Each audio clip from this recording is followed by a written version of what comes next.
Hi again. Dwight Wilson, the century's greatest event in Armageddon Now. This is page 131, talking about the withdrawal of Britain from Palestine after the birth of the Jewish state in 1948. With the withdrawal of the British from Palestine at midnight on May 14, 1948, the State of Israel was proclaimed. Palestine was immediately invaded by forces from the surrounding Arab states to assist the native Palestinians in their struggle against the Jews. But the advantage quickly swung in the coordinated, efficient Jewish forces.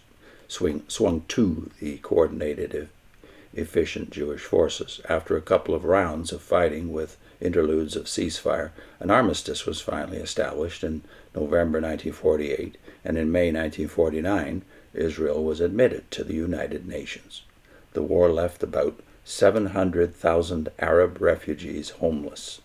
They had fled the Jewish-occupied territories. Premillenarians were overwhelmed by this fulfillment of their prophecies. Dr. Lewis T. Talbot and Dr. William W. Orr, president and vice president of the Bible Institute of Los Angeles, respectively, discussed the news over the Bible Institute Hour radio broadcast, and Orr exclaimed, "There isn't the slightest doubt but that the emergence of the nation Israel among the family of nations is the greatest piece of prophetic news that we have had in the 20th century." Talbot echoed Orr's viewpoint both on that broadcast and later in The King's Business. "I consider it the greatest event from a prophetic standpoint that has taken place within the last 100 years, perhaps even since 70 AD, when Jerusalem was destroyed." Back to Wilson's commentary. The elation also left the Evangel magazine editor numb with excitement. He said, we may well wonder whether we are awake or lost in sleep, merely having a very exciting dream. The events to which we have looked forward for so many years have come upon us. Beloved, it can't be long until our blessed Lord takes us home to be forever with him. Oh, joy unspeakable. A few weeks later, on July 3rd, the Evangel urged support of Israel as a religious duty. Quote, "As Americans, we rejoice at this season over the birth of our nation. But a few weeks ago, another new nation was born, the nation of Israel.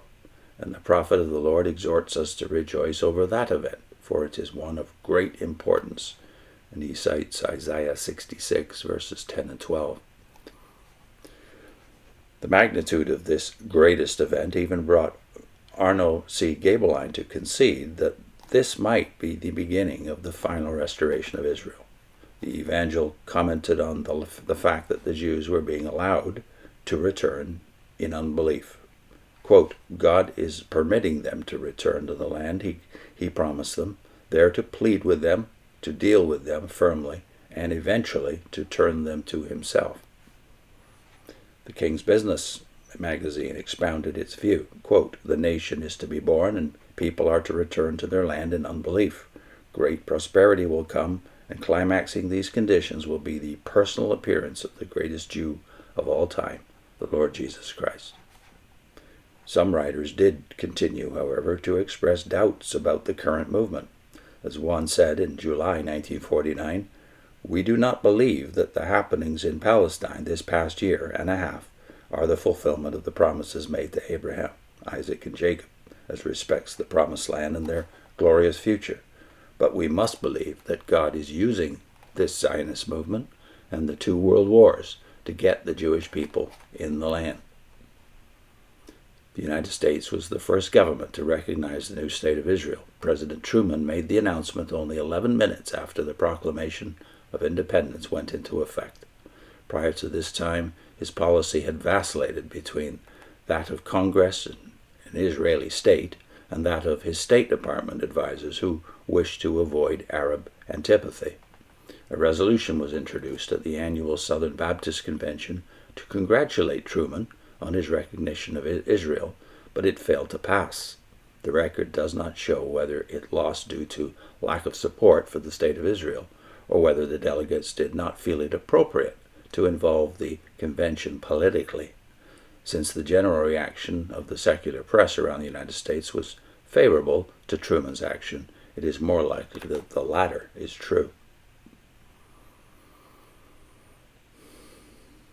I'll put in a link to whom has history vindicated in the modern history of Israel since World War I.